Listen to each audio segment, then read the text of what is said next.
This channel does not promote any violent, harmful, or illegal activities. All content provided by this channel is meant for an educational purpose only. Sandeep ঘোষের সময় মোটেও ভালো যাচ্ছে না। একটা supreme কোর্টে ধাক্কা, আর তার মধ্যে আজ সকাল থেকে ইডির অভিযান। এবার পুজোর সাজ কাতান হোক বা দক্ষিণী শাড়ি, পুজো মানে প্রিয় গোপাল বিষয়ী। কলকাতায় আর জেলায় জেলায় সিবিআই এর চাপ তো ছিলই, যে কারণে তিনি আজ বাড়িতে নেই, তাকে গ্রেফতার হতে হয়েছে। আর এবার ইডি, এক কথায় সাঁড়াশি চাপে সন্দীপ ঘোষ। আজ সকাল থেকে আমরা দেখতে পেলাম শুধুমাত্র সন্দীপ ঘোষ নয়, সন্দীপ ঘোষ ঘনিষ্ঠদের বাড়িতেও ইডির টিম পৌঁছে যায়। হাওড়ার দু জায়গায়, সুভাষগ্রাম, বেলেঘাটে যেখানে সন্দীপ ঘোষের বিলাসবহুল বাড়ি, সল্ট লেক, এই সমস্ত জায়গায় যেখানে যেখানে সন্দীপ ঘোষের ঘনিষ্ঠরা রয়েছেন। এবার পুজোর সাজ কাতান হোক বা দক্ষিণী শাড়ি, পুজো মানে প্রিয় গোপাল বিষয়ী। কলকাতায় আর জেলায় জেলায় যারা কোনোভাবেই এই দুর্নীতির সঙ্গে যুক্ত বলে ইডির অফিসাররা মনে করেন, সেই সমস্ত জায়গায় পৌঁছে গিয়েছেন এবং আমাদের রিপোর্টাররাও সেই সমস্ত জায়গা থেকে ছবি তুলে ধরেছে আপনাদের সামনে। এই মুহূর্তেও লাইভ আমরা তাদের সঙ্গে কথা বলবো, কারণ যেখানে যেখানে ইডির টিম পৌঁছেছে সেখান থেকে আমাদের প্রতিনিধিরা রয়েছেন। আমি সোমার সঙ্গে কথা বলবো, সুব্রতর সঙ্গে কথা বলবো, অর্ষক ইনসানির সাথে কথা বলবো। তবে আগে সোমার কাছ থেকে জানতে চাইবো বেলেঘাটায় সন্দীপ ঘোষের বাড়ির সামনের ছবিটা কি। সোমা, হ্যাঁ দেখো, একদম সকালে যে ছবিটা ছিল, অর্থাৎ এখানে কিন্তু ইডি তদন্তকারী আধিকারিকেরা তারা কিন্তু 6:45-এ পৌঁছে গিয়েছিল, কিন্তু বাড়িতে তালা দেওয়া অবস্থায় ছিল। দীর্ঘক্ষণ তারা বাইরে অপেক্ষা করেছেন। তারপর তোমরাও যেটা বলছিলে যে সন্দীপ ঘোষ কিন্তু সাঁড়াশি চাপের মধ্যেই রয়েছে, সেই সাঁড়াশি চাপে পড়েই তার স্ত্রী বাধ্য হয়েই চলে আসেন এই বাড়িতে, অর্থাৎ সুভাষ সরোবর বেলেঘাটায় যে বাড়ি রয়েছে সন্দীপ ঘোষের, সেই বাড়িতে তিনি আসেন, চাবি নিয়ে তিনি আসেন। তারপর চাবি দিয়ে তিনি কিন্তু গেটটা খুলে দেন। ইডি তদন্তকারী আধিকারিকরা তারা দীর্ঘক্ষণ অপেক্ষা করার পরে তারা ভেতরে প্রবেশ করতে পেরেছে। প্রায় 3.5 ঘন্টা ধরে অফিসাররা তারা কিন্তু ভেতরে তল্লাশি অভিযান চালাচ্ছে। সন্দীপ ঘোষের বিরুদ্ধে যে মূল অভিযোগটা রয়েছে, যে আর্থিক দুর্নীতি, অর্থাৎ আরজি করের আর্থিক দুর্নীতির সাথে সে যুক্ত, এই অভিযোগ আগেই আক্তার আলী করেছিল। তারপর কিন্তু ইডি তদন্তে সেরকমই বেশ কিছু তথ্য উঠে এসেছে। আজও ইডি তদন্তকারী আধিকারিকরা তারা যেটা মনে করছেন যে তার এই বাড়ি থেকে বেশ কিছু নথিপত্র তারা কিন্তু উদ্ধার করতে পারবেন, কারণ তার বিরুদ্ধে, অর্থাৎ সন্দীপ ঘোষের বিরুদ্ধে কিন্তু একাধিক আর্থিক দুর্নীতির অভিযোগ রয়েছে। একদিকে যেমন রয়েছে তিনি তার নিজের পছন্দের ঠিকাদারদের কাজ পাইয়ে দিতেন, টাকার বিনিময়ে কাজ পাইয়ে দিতেন, এছাড়াও বহু অভিযোগ রয়েছে তার বিরুদ্ধে। এই সমস্ত অভিযোগের যে তথ্য প্রমাণ, সেই তথ্য প্রমাণ জোগাড় করার জন্যই ইডি তদন্তকারী আধিকারিকেরা তারা ভেতরে রয়েছেন। 3.5 ঘন্টা হয়ে গেছে, এখনও পর্যন্ত কিন্তু অফিসাররা তারা তাদের যে তল্লাশি অভিযান, সেই তল্লাশি অভিযান চালাচ্ছেন। এবং আমরা দেখেছি যে তার স্ত্রী এসে কিন্তু ভেতরে চাবি দিয়েছেন এবং তারপরে তারা ভেতরে পৌঁছে গেছেন। ফলে সেক্ষেত্রে স্ত্রীর সাথেও তারা কথা বলতে পারেন। সন্দীপ ঘোষের যে ব্যাংকের কাগজপত্র রয়েছে, আর্থিক লেনদেনগুলো রয়েছে, সেই সমস্ত এটাই দেখা রয়েছে এক্স্যাক্টলি সোমা, যে সন্দীপ ঘোষের স্ত্রীর কাছ থেকে কোনো তথ্য তারা পান কিনা। যখন তিনি বাড়িতে ঢুকছিলেন, অর্থাৎ সন্দীপ ঘোষের স্ত্রী সাংবাদিকদের কি বললেন একবার শোনায় দর্শকদের। এগুলো সম্পূর্ণ মিথ্যা। আমাদের যত ধরনের ইনভেস্টিগেশন এজেন্সি আছে, আমরা তাদের সবার সাথে ফুললি কোঅপারেট করব। মিথ্যাগুলো কেন হচ্ছে তাহলে? এগুলো সময় প্রকাশ পাবে, আপনারা বুঝতে পারছেন তো? যেটা বুঝতে পারছেন সেটা প্রকাশ পাবে। কিন্তু কাগজপত্র তো বলছে উনি ব্যাপক দুর্নীতি করেছেন, যে সমস্ত তথ্য পেয়েছে সিবিআই। কিছু পাওয়া যায়নি, কাগজপত্র এখনো অবধি কিছু পাওয়া যায়নি, পাওয়া যাবেও না। আজকে আবার ইডি আসলো আপনাদের বাড়িতে, সিবিআই তে গ্রেফতার করেছে। মানে আপনি বলছেন সন্দীপ বাবু কিছু করেননি? হ্যাঁ, দুর্নীতির যে অভিযোগগুলো বলছে, নিজের পছন্দসই ঠিকাদারদের তিনি সব টেন্ডার পাইয়ে দিতেন।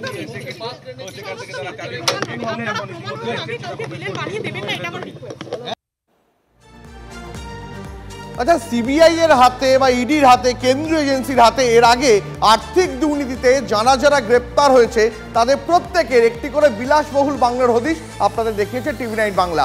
যেমন এর আগে আপনাদের অপার ছবি দেখিয়েছিলাম, অপার বাংলো, সেই বাংলো কার্যত দ্রষ্টব্যের জায়গায় পৌঁছে গিয়েছিল বীরভূমে। এর পাশাপাশি আপনাদের কয়েকদিন আগে নিশ্চয়ই মনে আছে জয়ন্ত সিং, জায়েন্ট, তার বাড়ির ছবি দেখিয়েছিলাম আমরা। আর এবার আপনাদের দেখাবো সন্দীপ ঘোষের বিলাসবহুল বাংলার হদিশ।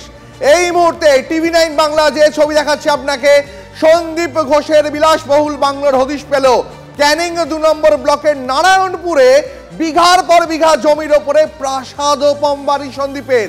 কি নাম তার? বাড়ির নাম সঙ্গীতা সন্দীপ ভিলা। হ্যাঁ, নিশ্চয়ই অপার সঙ্গে নামের মিল খুঁজে পাচ্ছেন। এই বাড়িতে, এই বাংলোয় বলা ভালো, সপরিবারে আসতেন সন্দীপ ঘোষ ছুটি কাটাতে, অবসর সময় কাটাতে। বছর 3 আগে বেশ কয়েক বিঘা জমির ওপরে এই বাংলো বানান সন্দীপ, কিন্তু 9 আগস্টের পর থেকে এই বাংলোয় আর সস্ত্রীক সন্দীপকে দেখা যাচ্ছে না। এই কথা জানিয়েছেন বাংলোর কেয়ারটেকার। ওনার সিকিউরিটি হিসেবে কাজ করতেন আপনি? মাইনে কত করে দিত আপনার? 5,000 টাকা দিয়ে, আমার 2,000 টাকা বাড়ি ছিল, 7,000 টাকা। 7,000 টাকা। আচ্ছা, ইদানিং করে যে এই অশান্তি হওয়ার পর, মানে উনি যখন ধরা টরা পড়েছে, এরপরে কি আপনার সঙ্গে যোগাযোগ করেছে? আর কোনো ফোনাফোনি কিছু হয়নি? না, আমাকে ফোন করেনি। তবে আমি ওনাকে অন্যজনের ফোন করেছিলাম, ফোন রিসিভ করেনি। না, এই ঘটনার পর আসেনি। আচ্ছা, মানে কখন কখন আসতো, কখন চলে যেত? ওই সকাল 10টা থেকে 11টার মধ্যে আসতো, 4:30 5টার মধ্যে ফ্যামিলি নিয়ে বাড়ি যেত। ফ্যামিলি ছাড়া আদার্স এখানে আসতো না। কিসে করে আসতো উনি? গাড়ি নিয়ে আসতে চাচ্ছে না। নিজের গাড়ি? একটা গাড়িতে আসতো নাকি আরও গাড়ি আসতো ওনার সঙ্গে? একটা আসতো, মাঝে মাঝে আবার 2টো আসতো, অনেক সময় 3টো। ওই ডাক্তারের বাড়িটা কি ওই যে ওই নীল রঙের বাড়িটা? ও কি যাতায়াত করতো এখানটায়? আসতো, মাঝে মাঝে আসতো। সঙ্গে কেউ আসতো? লেডিস নিয়ে আসতো। কতদিন আগে থেকে যাতায়াত করতো? প্রায় 2-3 বছর। ঘরটা হয়েছে, প্রায় সময় আসতো।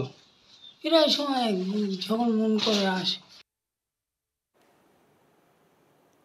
আমরা কথা বলবো আমাদের রিপোর্টারদের সঙ্গে। আপনাদের বিলাসবহুল বাড়ি তো দেখালাম, কিন্তু এই বিলাসবহুল বাড়ির পিছনে মানে কি করে এত টাকা তো এলো, সেই বিষয়টাও যেমন জানার রয়েছে।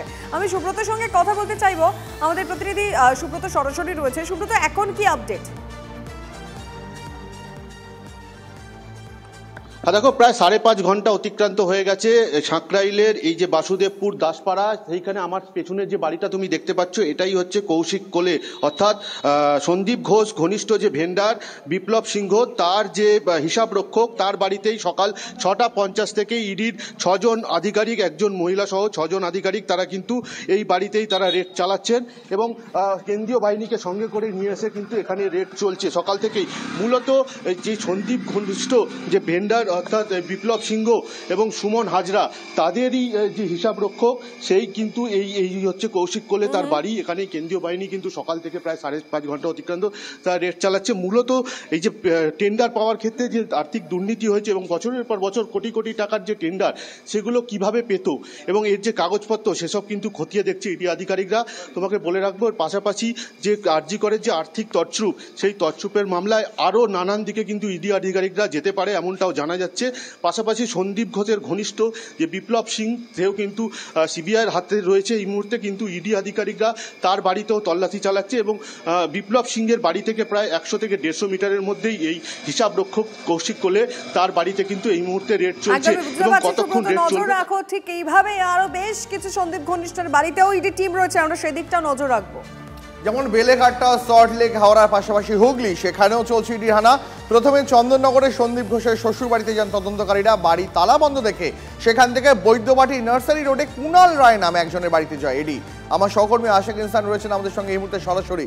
আশিকের সঙ্গে কথা বলবো। আশিক, এখন যেখানে তল্লাশি চলছে, ইডির আধিকারিকরা সেখানে রয়েছেন, কি পরিস্থিতি?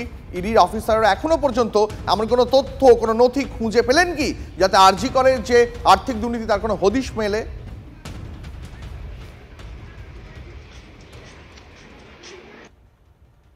দেখো দীপ, তোমাকে জানিয়ে রাখবো যে আজ সকালবেলা ইডি আধিকারিকরা তারা চন্দননগরে যান সন্দীপ ঘোষের শ্বশুর বাড়ি বন্ধ থাকায় তারপরে চলে আসে বৈদ্যবাটি। আমি বাড়িটা দেখানোর চেষ্টা করব। বৈদ্যবাটির নার্সারি রোডের যে শঙ্করপল্লী, সেই শঙ্করপল্লীর এই বাড়িতে আসেন। এই বাড়ির যেমনটা আমরা জানতে পারছি স্থানীয় সূত্রে, যে কুণাল রায় নামে একজনের বাড়ি, এবং যেমনটা জানতে পারছি যে তিনি একটি প্রাইভেট কোম্পানিতে চাকরি করেন। তবে কি এই কোম্পানি, সে সম্পর্কে কিন্তু এখনও অবধি কোনো তথ্য জানা যাচ্ছে না। সকালবেলা 3টি গাড়ি করে ইডি আধিকারিক, 5 থেকে 6 জনের একটি ইডি আধিকারিকদের দল, তারা এই বাড়িতে আসে কেন্দ্রীয় জওয়ানদের সঙ্গে নিয়ে, এবং তারপরেই প্রায় 4 ঘন্টা অতিক্রান্ত হতে চলেছে যে এই 4 ঘন্টায় তারা এখনো অবধি ভেতরেই তল্লাশি চালাচ্ছে এবং কেন্দ্রীয় জওয়ান রয়েছে এই বাড়ির যে বাড়ি বিভিন্ন দরজায় কেন্দ্রীয় জওয়ান মোতায়েন রয়েছে। তবে এখনো অবধি কি তথ্য বা কোন সূত্র ধরে ইডি আধিকারিকরা এই বাড়িতে এসছে সেই সম্পর্কে কিন্তু এখনো অবধি কিছুই জানা যায়নি। বুঝতে পেরেছি আশিক, আপাতত পরিস্থিতির উপর নজর রাখো, আবার তোমার কাছে ফিরবো।